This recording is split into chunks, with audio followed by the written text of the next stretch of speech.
The sun was a hammer, and the sky was its anvil. There was no shade, not here, in the heart of the dry barrens. 100-mile-wide disk of scorched grass and baked earth that God himself had seemingly forgotten. The only features in the landscape were the single, heat-warped horse, the man, the woman, and the barrel. Elena's world had shrunk to the rough grain of the wood under her bound wrists, the bite of the hemp rope, and the blinding, relentless white of the sun. Tears had long since dried into salt tracks on her dirt-caked cheeks. Her tongue was a thick, dry sponge in her mouth. Every breath was a sip of fire. She had tried to run. It was a foolish, desperate act, born of a long simmering panic. For 3 days, Silas Cade had marched her across this wasteland, his presence a silent, grim shadow at her back. He hadn't been cruel. He was worse. He was impersonal. He gave her water when he drank, shared his hardtack and jerky, and let her rest when the horse, Brimstone, needed to rest. He was a force of nature, as implacable as the sun, and he was taking her to Fortitude to hang. The bounty on her head was $500. Enough, he'd said in one of his rare moments of conversation, to buy a small patch of land in the green hills of the north. He was trading her life for a dream of trees and water. This morning, she'd seen her chance. He'd left to check a dry creek bed for any sign of seepage, leaving her hobbled by the horse. But he'd been lazy with the knot. Her fingers, raw and trembling, had worked at it for 10 agonizing minutes until the rope fell away. She'd lunged for Brimstone's reins, her heart a wild bird in her chest. She'd managed to get a foot in the stirrup before a hand like a steel trap clamped down on her ankle and ripped her from the saddle. He hadn't yelled. He hadn't struck her. He had simply dragged her, kicking and sobbing, to the supply barrel he'd unbound from the pack mule which had died 2 days prior. He'd appended it, planted it in the dust, and tied her to it, and then he had just stood there, watching, waiting, for what she didn't know, for her to break. She was already broken. Silas Cade watched the horizon. His eyes, the color of faded denim, were accustomed to this distance, this emptiness. He ignored the slight, hitching sobs from the girl.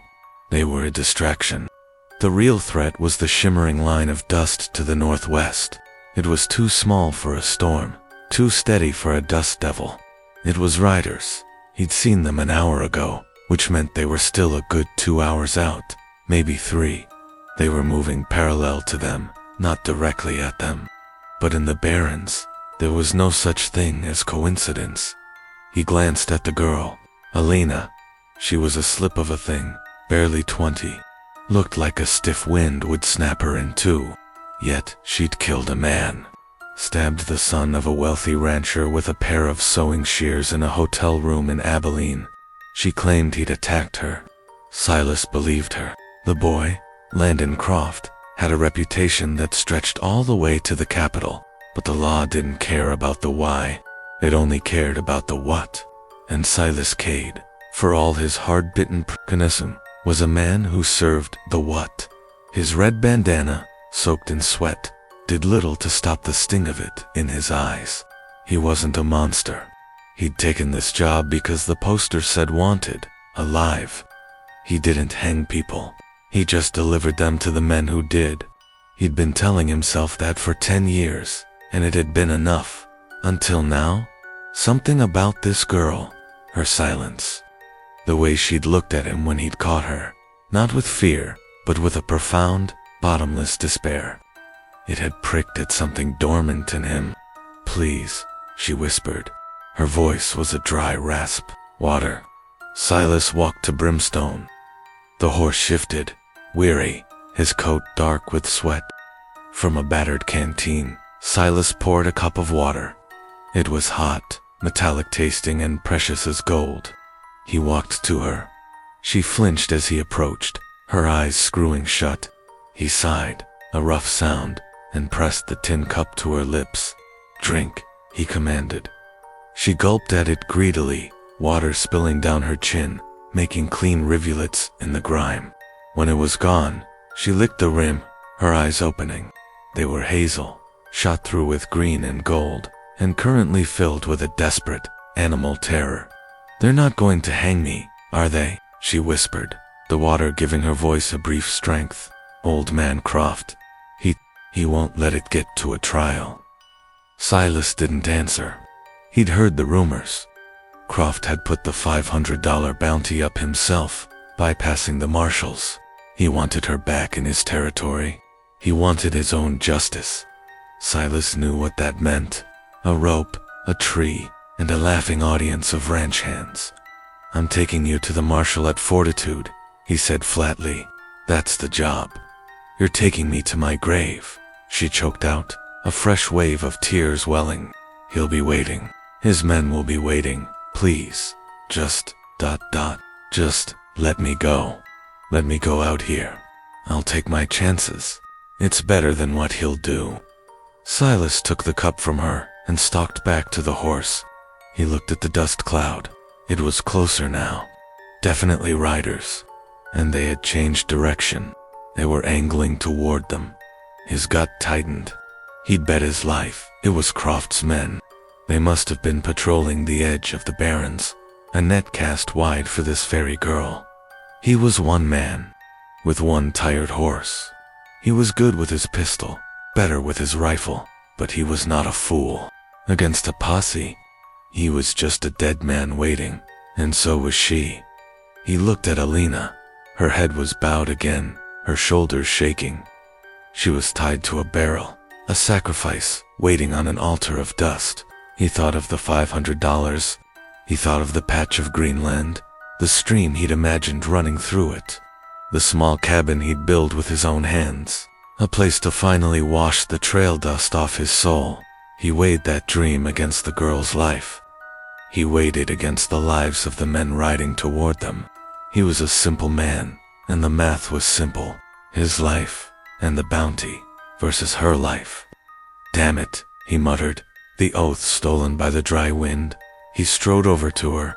He pulled his knife, the blade flashing in the merciless sun. Alina recoiled, a high, thin scream tearing from her throat. She thought he was going to kill her himself.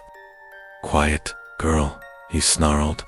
He grabbed her bound wrists and, with one clean, decisive slice, cut the rope. She stumbled forward, her hands falling free, her eyes wide with uncomprehending shock. She stared at him, bewildered. "Wah, no time," he snapped. He grabbed her arm, his grip bruising, and hauled her toward Brimstone. "You ever shoot one of these?" he asked, pulling the heavy Winchester from its scabbard. "No, my father." He shoved the rifle back. He unstrapped his bedroll and the heavy supply sack and threw them to the ground. "Get rid of the weight," he muttered to himself. He kept the canteens and the ammunition. "What's happening?" she demanded, her voice rising in panic. "Who's coming?" "Croft's men, I'd wager," Silas said, swinging into the saddle. Brimstone danced, sensing the man's sudden, coiled tension. 4 of them, maybe 5. He looked down at her. She was standing in the dust, a tiny, frail figure against the enormous, empty sky. He could leave her. He could ride. He'd have a chance at least. They'd find her, and he'd be gone. He'd lose the bounty, but he'd keep his life. He saw her face, streaked with dirt and tears, her eyes fixed on his, waiting for his decision, waiting for her sentence. "Ah, hell," he growled. He reached down, his arm rigid. "Grab on now." She didn't hesitate. She grabbed his forearm, and he hauled her up, seating her in front of him on the saddle. She was light, almost weightless, all sharp bones and trembling terror. "Hold on to the pommel, and don't you dare fall," he ordered. He kicked Brimstone, not into a gallop. They couldn't afford to tire the horse that fast, but into a hard, jarring trot, heading south, away from the dust cloud. Alina clung to the saddle, her body pressed against his. She could feel the solid, steady beat of his heart against her back. It was a strange comfort. He smelled of leather, sweat, and something metallic, like old pennies. "Where are we going?" she yelled over the steady thud-thud of the hoofs. "Away from them," he shouted back. "There's a line of mesas, about 10 miles south. If we can make it, we might have a chance to make a stand. If not," he didn't finish the sentence. He didn't need to. Elena twisted her head, looking back. The dust cloud was larger now, a dirty brown smudge against the pale blue. They were coming. She turned back, her hair whipping against her face. She was no longer tied to a barrel. She was on a horse, with a man she didn't know, a man who was supposed to be her jailer. And they were running for their lives, together. The sun beat down, a relentless, indifferent eye. The barrens stretched out before them, an ocean of dead grass. And the hunt was on. An ocean of dead grass. And the hunt was on. The world dissolved into a rhythm of dust, sweat, and jarring impacts. Brimstone was a good horse, strong-boned, and with a deep well of stamina. But he was carrying double, and the sun was a physical weight. Silas held him to a punishing trot, a pace that ate the ground, but wouldn't blow the horse's lungs. Elena's fear was a cold stone in her stomach. Every jolt sent a fresh stab of pain through her bruised body. She was pressed so close to Silas, she could feel the tension radiating from him like heat from a stove. He wasn't scared. He was focused. His entire being was narrowed to the horse, the horizon, and the men behind them. "They're gaining," she cried out, her voice thin and reedy. She'd risked a glance back. The smudges had resolved into distinct figures, 5 of them, their horses fresh and moving at a fast canter, closing the distance with sickening speed. "ICM," Silas grunted. His voice was calm, a flat stone skipping over the surface of her panic. "They're pushing their animals. Stupid. They'll tire 'em before they reach us." "They don't have to reach us," Elena countered, her words desperate. "They have rifles."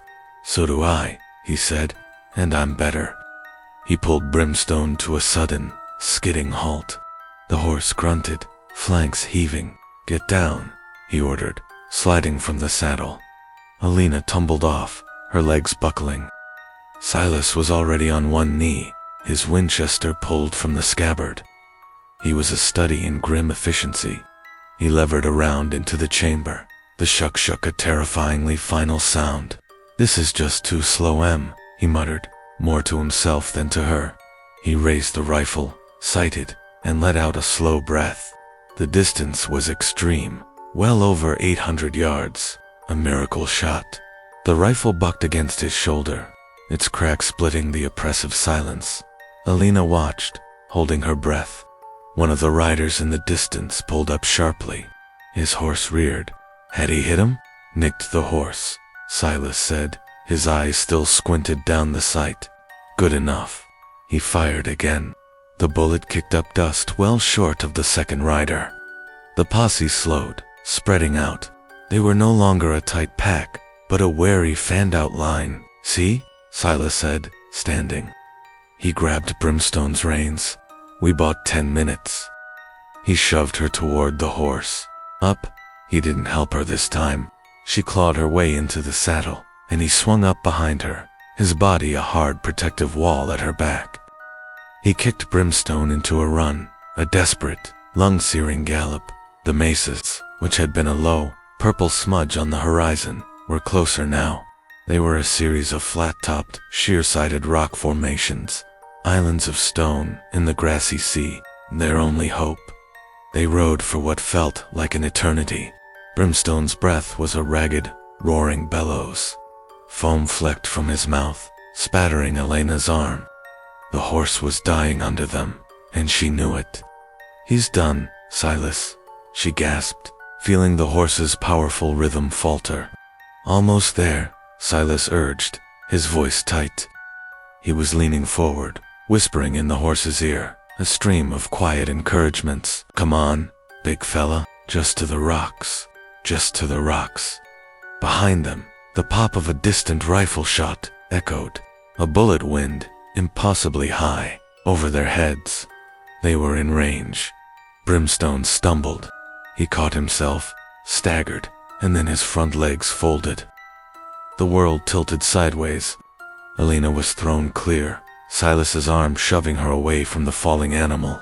She hit the ground hard, rolling in the dust and sharp, dry grass. The breath knocked from her. She came up, coughing, her hips screaming in protest. Silas was already on his feet, his rifle in hand. Brimstone was trying to get up, his front leg bent at a sickening, unnatural angle. The horse screamed, a high, piercing sound of agony. Silas winced. He walked to the horse's head, his face a mask of stone. "Good boy," he whispered. He raised his pistol. The shot was deafening. Brimstone's head dropped, and the horse was still. The silence that fell was absolute. Alina looked at the dead horse, their only means of escape, and despair, cold and final, washed over her. We're going to die," she whispered. Silas grabbed her arm, hauling her to her feet. "Not yet," he pointed. The first of the mesas was only 200 yards away, a sheer cliff of red rock. "We run. Go. Keep your head down." He half shoved, half dragged her. They ran, scrambling through the dust. Another shot kicked up dirt at her feet, so close she felt the sting of it on her ankles. She screamed, but she didn't stop. They reached the base of the rock. It offered cover, a shadow from the sun, a shield from the bullets. They collapsed against the stone, chests heaving. "Ammunition," Silas gasped, pulling the saddlebags he'd ripped from Brimstone.